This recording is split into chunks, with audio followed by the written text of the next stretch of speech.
사순절 네 번째 주일을 저희가 보내고 있습니다. 사순절을 이렇게 한 주 한 주 보내면서 예수 그리스도가 어떤 분이시고 예수 그리스도께서 이 땅에 오셔서 여러 일들을 행하신 것들이 어떤 일인가 하는 것들을 묵상하고 있습니다. 특별히 이제 우리 특별 새벽 기도회 기간을 통해서는 예수 그리스도 그분이 공생애를 시작하면서 어디 어디 가셨나, 그리고 거기 가셔서 하신 게 도대체 무슨 의미인가 하는 그리스도의 길을 우리가 쫓아가 보고 있습니다. 광야도 갔다가 갈릴리도 갔다가 예루살렘도 갔다가 여기저기 가시는데 그 길들이 도대체 어떤 의미일까 하는 걸 저도 그 길들을 쫓아가면서 이렇게 묵상하면서 또 새로운 은혜들이 참 있어서 너무너무 좋습니다. 그리고 우리가 주일에는 이제 주로 지금 이제 구약의 말씀들을 통해서 예수 그리스도께서 구약 속에서 어떻게 예언되어 계셨고 어떠한 모습으로 우리에게 은혜를 주시나 하는 것들을 살펴보고 있습니다. 그래서 지지난 주에는 이제 성막이라는 걸 통해서 황금의 집이라는 별명을 가진 이 성막이 어떻게 예수 그리스도를 예표하고 있는가 하는 것에 대한 은혜를 나눴죠. 그리고 오늘은 그 성막, 그 속에 특별히 제사장이라는 존재에 대해서 함께 집중을 좀 해보려고 합니다. 오늘 본문은 제사장 위임식에 대한 본문입니다. 그러니까 제사장을 세우는 이야기이죠. 하나님께서 시내산에서 율법도 주시고 성막도 주셨지만 그 성막에서 하나님의 특별한 사명을 받아서 섬길 제사장을 세우십니다. 그리고 이제 그 제사장을 세울 때 너희는 이렇게 위임식을 하라고 하면서 제사장이 세워지는데 그 본질적인 부분들을 우리에게 알려주시는 거죠. 우리는 제사장 하면 굉장히 익숙한 듯 생각하지만 사실은 우리에게 제사장은 되게 낯선 개념입니다.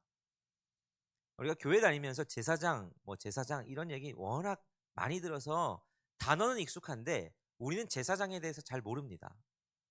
그들이 어떤 복장과 어떤 일들을 했는지, 구체적으로 그들은 평상시에 그럼 어떻게 살았는지, 도대체 그들이 뭐 하는 사람들인지에 대해서 우리가 사실 그렇게 잘 모릅니다. 구약에 그런 개념들 많죠. 낯설고 우리 문화권에서 없으니까. 그런 제사장. 자, 이 제사장이 그럼 뭐 하는 사람일까? 성막에 관련된 사람이면 성막을 관리하는 사람일까? 하면 그건 아닙니다. 성막을 관리하는 사람들은 따로 있습니다. 레위인이라고 그러죠. 이 레위인들이 성막을 관리하고 성막을 보초서기도 하고 합니다. 그러면 제사장은 뭐 하는 사람이냐? 제사장은 그 레위인들 중에서도 특별히 아론의 아들들, 그러니까 아론 집안의 남자들이 하는 것이 제사장이라는 직분이었습니다. 왜 하나님은 이 제사장이라는 직분을 그러면 따로 세우셨을까? 도대체 이들이 하는 의미가 뭘까? 하는 걸 오늘 우리는 본문 속에서 한번 살펴보려고 합니다. 근데 이 제사장 속에서 우리는 누구를 발견할 수 있느냐? 예수 그리스도를 발견할 수 있습니다. 성막을 통해서도 우리가 예수님을 알 수 있지만 제사장이란 이 직분 속에서도 예수님이 도대체 뭐 하러 오신 분이시고 어떤 분이신지에 대한 힌트가 제사장이라는 이 직분 속에도 들어있다 하는 거죠. 그러면 예수님께서 제사장, 이게 도대체 어떤 의미인가 하는 모습을 우리는 본문 속에서 좀 살펴보겠습니다. 첫 번째로 제사장이라는 직분은 뭐 하는 거냐? 제사장이라는 직분의 의미는 연결하는 다리의 의미를 가지고 있습니다. 그러니까 제사장이라는 건 연결하는 다리 역할을 하는 사람이다 하는 거죠. 시내산에서 하나님이 두 가지 주셨죠. 이스라엘 백성들이 출애굽하고 그 전까지는 진짜 그냥 은혜였습니다. 이들은 아무 조건도 자격도 없는데 그저 은혜로 애굽에서 탈출해서 홍해를 건너서 구원을 받았습니다. 자, 그런데 시내산에 딱 당도하고 나서 하나님께서 이제 뭐 하시냐면 너 이제 나와 언약을 맺자 하십니다. 너 이렇게 행하고 그러면 내가 너에게 이렇게 될 것이다. 그거 위해서 주신 것이 바로 율법입니다. 자, 율법을 한마디로 이해하기 쉽게 정의하면 뭐 십계명 법이죠. 근데 이 법은 왜 주셨냐? 무슨 역할을 하는 거냐? 영혼의 거울이라고 할 수 있습니다. 그러니까 영혼, 우리가 거울을 아침에 일어나서 뭐 묻은 거 없나, 머리가 뜨진 않았나, 화장은 잘 됐나, 내 옷은 흐트러진 게 없나 점검하지요. 그것처럼 율법은 내 영혼에 때가 묻진 않았나, 내 영혼이 흐트러지진 않았나, 내가 죄라는 거기에 푹 절여져 있는 건 아닌가 하는 스스로가 영혼이 어떤지를 점검하는 영혼의 거울이 율법입니다. 그러니까 우리는 하나님의 율법을 통해서 나를 점검하는 거죠. 내가 죄인인가? 내가 지금 잘못했나? 내가 잘하고 있나? 그거 점검하는 거라면 그 율법을 통해서 그 다음 나아가는 곳이 어디냐? 성막입니다. 자, 성막은 뭐 하는 곳입니까? 성막은 하나님 만나는 곳입니다. 하나님의 임재가 거기 머물러 있어서 하나님을 만나러 가는 곳이 성막이죠. 근데 이 성막에서 하나님 만나려면 그냥 만날 수가 없는 겁니다. 왜냐하면 율법을 통해 보니까 죄인이거든요. 이 죄의 문제를 해결하고 깨끗이 씻어야 되는데, 그래서 성막에 있는 기능 중 하나가 제사입니다. 하나님이 제시해 주신 방법이죠. 너 죄 있는데 그 죄 해결하려면 그 죄값을 네가 치러야지. 근데 네가 죽을 수는 없으니까 너 대신 동물을 제물로 삼아서 제사하면 내가 네 죄 사해 주겠다. 이게 하나님 정하신 방법이거든요. 그러니까 하나님 만나려면 제사를 지냈어야 됩니다. 죄 문제 해결하려고. 여기서 또 하나의 문제가 발생합니다. 이게 뭐냐면 죄인이 스스로 제사를 드릴 수가 없다는 겁니다. 그러니까 자기가 죄인인데 자기 대신해서 하나님 앞에 나아가서 제물을 올려드린다? 이게 안 맞는 거죠. 그러니까 하나님께서 마련해 두신 방법이 뭐냐? 하나님과 죄인인 인간 사이를 연결해 주는 다리 역할을 할 어떤 존재가 필요했는데 그게 바로 제사장이었던 겁니다. 이 제사장은 하나님 앞에 나아갈 수 없는 간극, 이 죄라는 깊은 간극이 있어서 나갈 수 없는 인간과 하나님 사이를 연결하는 다리 역할을 하는 사람이 제사장이었다 하는 거죠. 여러분, 우리가 다리가 참 중요합니다. 지금은 한강 다리가 뭐 계속 늘어나서 많은 다리가 있죠. 근데 옛날에 다리가 없을 때는 뭐 겨울에야 이제 어르신들 말씀 들어보면 한강을 이렇게 꽁꽁 얼면 그냥 걸어서 건너고 뭐 그랬다고 하시던데, 저는 한강 쪽에 안 살아가지고 좀 밑에 부산에 살아가지고 모릅니다. 근데 한강에 다리가 생기고 나서부터 더 활발한 교류들이 일어났죠. 요즘에는 이제 강화도 갈 때 여러분 배 타고 가십니까? 아니죠. 다리가 놓아져 있습니다. 두 개나 놔져 있어가지고 강화대교를 건너든 초지대교를 건너든 두 개의 다리를 통해서 강화도를 차 타고 그냥 갈 수 있습니다. 성모도도 요즘에는 다리가 놔져서 옛날에는 배 타고 갔던 기억이 있는데 지금은 차를 타고 갑니다. 다리라는 건 연결해 주는 역할이죠. 연결이 되면 여러분 그때부터는 이게 섬이 아니게 됩니다. 강화도나 성모도보다 훨씬 큰 섬, 제주도. 여러분, 저도 부모님이 이제 제주도 계셔서, 근데 제주도 가면 제주도에서 이제 육지에 있던 사람이 제주도 가서 한 10년 살았다. 그래도 여러분 제주도 사람들은 자기들끼리 모이면 그 사람을 뭐라 부르냐면 육지것이라고 부릅니다. 네. 뭐 비속어가 아니라 진짜 자기들끼리 그냥 저 육지것 이렇게 부르거든요. 그러니까 육지에서 온 사람들에 대해서 배타성이 그만큼 있는 겁니다. 그러니까 나누어져 있다는 건 서로 굉장히 다르게 문화를 발전시키고 서로가 소통하기가 어려워질 수 있는 가능성이 많은 거지요. 그런데 다리가 놓여지면 그때부터 소통하게 됩니다. 그때부터 교류가 시작되고 많은 것들의 공통점들을 만들어가게 되는 거죠. 다리가 그래서 중요합니다. 로마 시절에 그 카톨릭 사제들을 뭐라고 라틴어로 불렀냐면 폰티펙스라고 불렀습니다.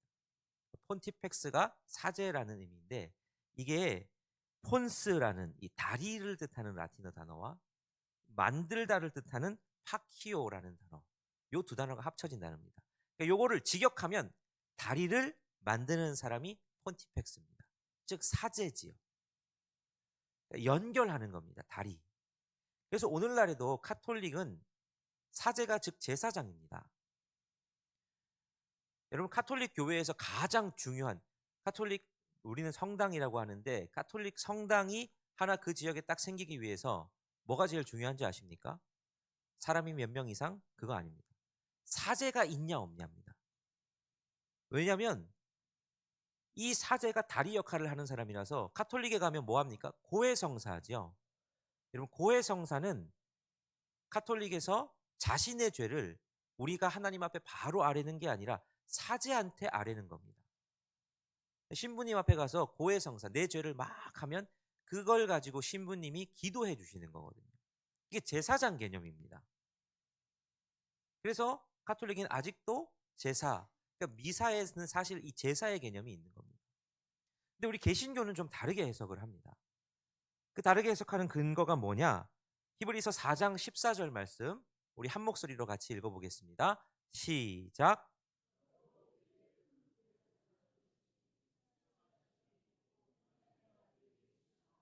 우리가 믿는 도리를 굳게 잡을지어다. 자, 우리에게도 제사장이 있습니다.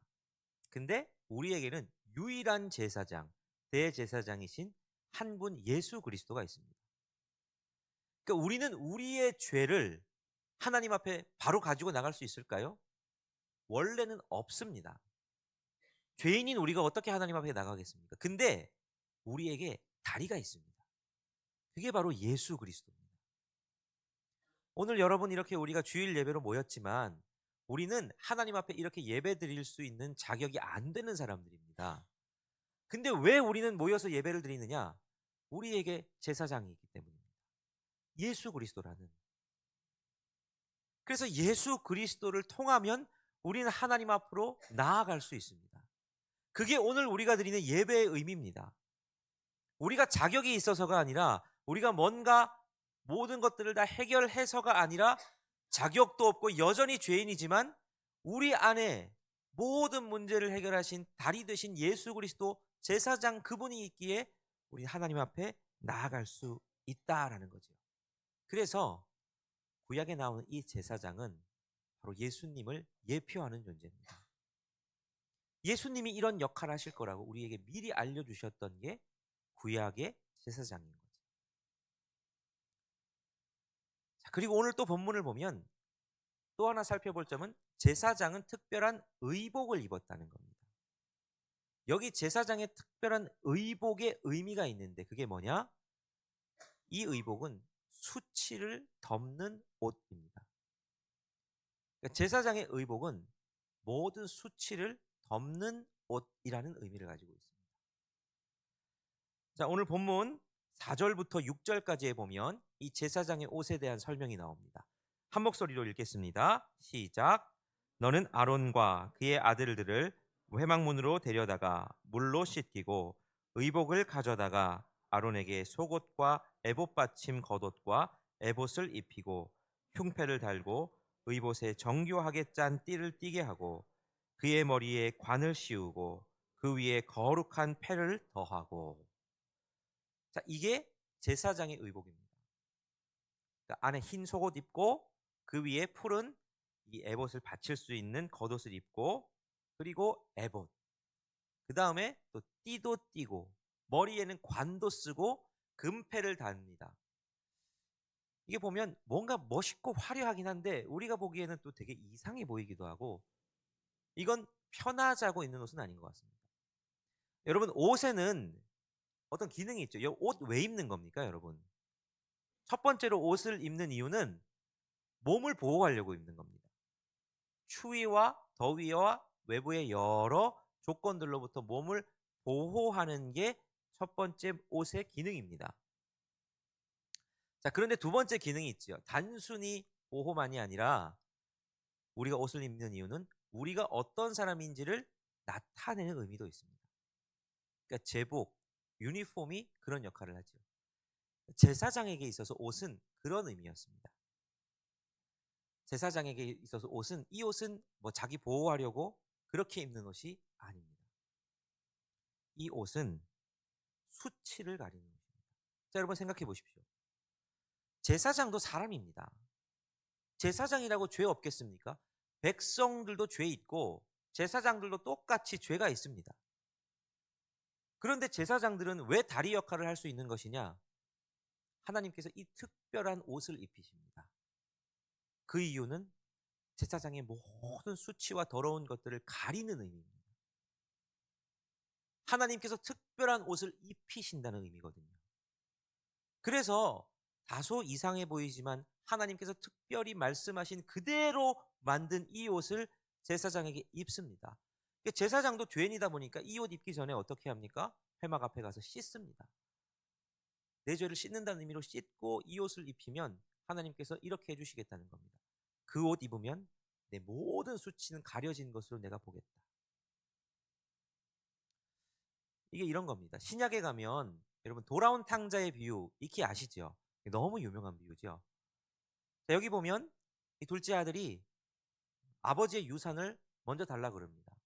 배은망덕한 일을 하고서 그 유산 받아가지고 타국에 가서 흥청망청 다 써버립니다. 쫄딱 망하지요. 그리고는 어디 일할 곳 없나, 어디 먹을 거 없나, 여기저기 기웃기웃 거려봐도 자기 그 몸 하나 받아주는 곳이 없습니다. 그래서 그때 떠올리죠. 우리 아버지 집에는 종들도 풍성하게 먹던데 내가 집으로 돌아가서 종으로라도 받아달라 그래야 되겠다. 그 마음에 집으로 돌아갑니다. 근데 어떤 일이 일어납니까? 아들이 아직 저기 멀리서 쳐보고 오는데 아버지가 아직 거리가 먼데도 달려나갑니다. 그리고 아들을 콕 끌어안습니다. 집으로 데리고 오지요. 그리고서는 종들에게 한 가지 명령을 합니다. 그게 누가복음, 오늘 본문인 누가복음 15장 22절, 우리 요 말씀을 같이 한번 읽어보겠습니다. 시작. 아버지는 종들에게 이르되 제일 좋은 옷을 내어다가 입히고 손에 가락지를 끼우고 발에 신을 신기라. 이 아들, 집에 돌아온 아들을 데리고 오자마자 종들에게 뭐 하라 그러는 겁니까? 더러운 옷은 벗기고 그 위에 아버지의 제일 좋은 옷을 가져다가 입히라. 손에는 가락지를 끼우고 발에는 새로운 신을 신기라 그럽니다. 여러분, 이게 뭐 하는 겁니까?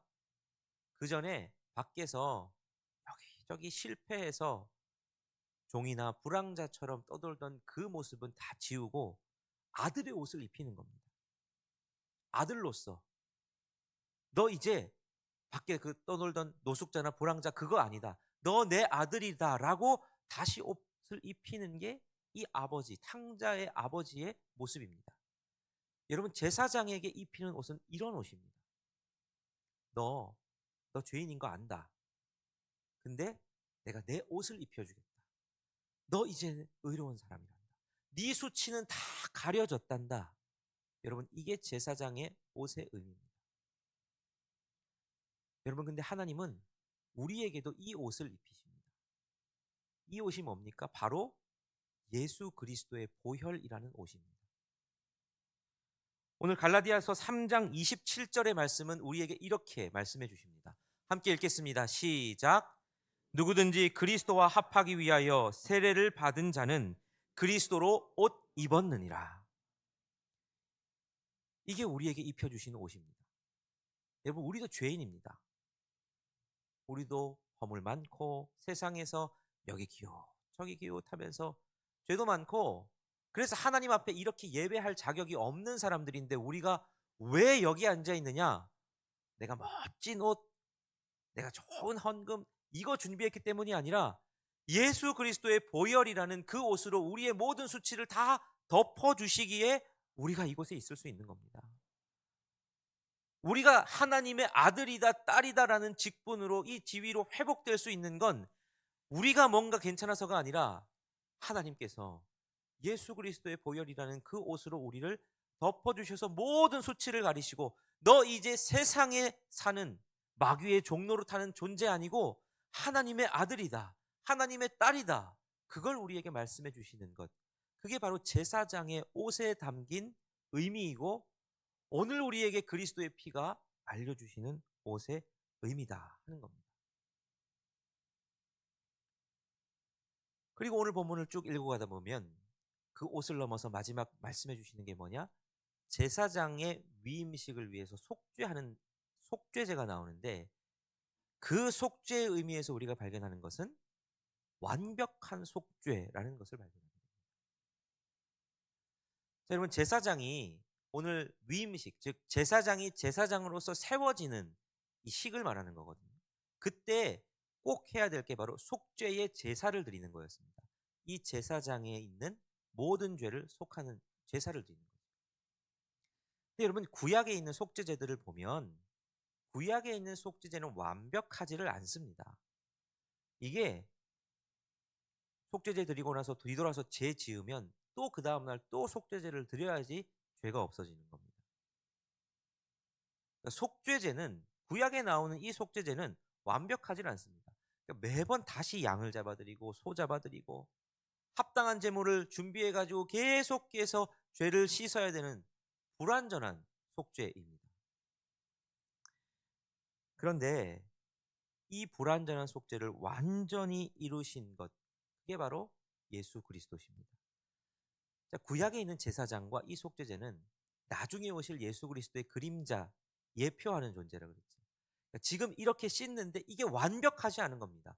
완벽하면 예수님이 오실 이유가 없죠. 근데 그 완벽하지 않음을 통해서도 완벽하게 그 일을 행하실 분을 기다리게 되는 겁니다. 자, 고고학자들이 고대 근동에서 이제 유적을 막 발굴하는데, 거기를 발굴하다 보니까 상업용 영수증도 나오고 토지거래 문서들도 막 나오는 겁니다. 근데 그 토지거래 문서들을 쫙 보고 영수증을 쫙 보다 보니까 맨 밑에 빨간색 도장으로 꽝 도장이 찍혀 있는데, 그 도장에 문구가 적혀 있습니다. 그 문구가 테텔레스타이라는 문구입니다. 근데 이 테텔레스타이라는 문구가 어떤 뜻이냐면 완벽하게 완납했다, 그러니까 빚을 다 갚았다, 이런 뜻입니다. 그러니까 빚을 다 갚았으니까 영수증에 빚 다 갚았음, 완납했음, 요거에 도장을 꽝 찍어줬던 거죠. 근데 신약 성경에서 이 단어가 사용된 곳이 있습니다. 그게 어디냐면 예수님이 십자가에서 못 박히셔서 돌아가실 때에, 돌아가시기 전 다 이루었다, 이게 테텔레스타입니다. 이 헬라어 단어가 테텔레스타입니다. 예수님이 다 이루었다 하며 돌아가신 건 내가 모든 빚을 다 완납했다, 내가 이 죄값을 다 치루었다, 이제 빚은 없다, 그 선언이 바로 테텔레스타입니다. 도장을 꽝 찍으신 거죠. 구약의 제사는 불완전했습니다. 양 잡고 소 잡고 또 잘못하면 또 속죄하고. 근데 주님께서 우리 모두의 죄를 완벽하게 속죄하셨다. 여러분, 그게 우리가 기리는 이 사순절에 묵상하는 십자가의 의미입니다. 주님이 우리의 모든 죄를 완벽하게 속죄하셨다, 테텔레스타이 하셨다는 거죠. 그래서 히브리서 7장 27절은 우리에게 이렇게 말씀을 하십니다. 우리 본문 말씀 같이 읽겠습니다. 시작. 그는 저 대제사장들이 먼저 자기 죄를 위하고 다음에 백성의 죄를 위하여 날마다 제사 드리는 것과 같이 할 필요가 없으니 이는 그가 단번에 자기를 드려 이루셨음이라. 더 이상 우리는 날마다 제사할 필요가 없다는 겁니다. 자기 위해서 제사했다가 백성 위해서 제사했다가 이런 불완전한 제사장이 우리에게 이제 없다는 거죠. 단번에 완벽한 속죄를 이루신 제사장이 우리에게 있으시다. 그걸 성경은 우리에게 증거하고 계십니다. 그게 바로 우리 주 예수 그리스도십니다. 사순절은 그 예수님을 묵상하는 날입니다. 구약 성경 보다 보면 재미가 없습니다. 제사장 나오고 뭐 제사하라 그러고 제물은 어떻게 잡으라 그러고. 그런데 여러분, 그 속에서 예수 그리스도의 흔적을 발견하면 그 재미없던 본문들이 얼마나 은혜가 되는지 모릅니다. 하나님이 벌써 이렇게 오래 전부터 우리를 위해서 이런 계획을 두고 계셨구나. 이런 식으로 우리의 죄를 해결할 이미 그 계획과 모든 것들을 세팅해 두시고 예수 그리스도를 예정해 두고 계셨구나. 그걸 우린 구약의 본문 속에서 발견하게 되는 겁니다. 여러분 이 제사장의 모습 속에서 예수 그리스도의 은혜를 발견하시면 좋겠습니다. 여러분 당연한 듯 우리가 주일에 나와서 때로는 너무 익숙하고 너무 습관적으로 나와서 예배를 하지만 이곳에 나오기 위해서 주님은 우리가 나오는 그 순간부터 마치 거리가 멀지만 달려 나오는 아버지처럼 달려 나오셔서 우리를 예수 그리스도의 보혈이라는 은혜의 옷으로 입혀주시고 완벽한 속죄로 오늘도 우리가 하나님 앞에 예배할 수 있도록 우리를 인도하십니다. 여러분 그 은혜를 기억하시면 좋겠습니다. 그리고 여러분도 이 세상에 예수 그리스도를 따라서 자기 십자가를 지고 제사장 같은 존재가 돼서 이 세상과 아직 예수님을 모르는 사람을 연결해주는 다리 역할을 감당하시는 저와 여러분이 되시기를 간절히 바랍니다.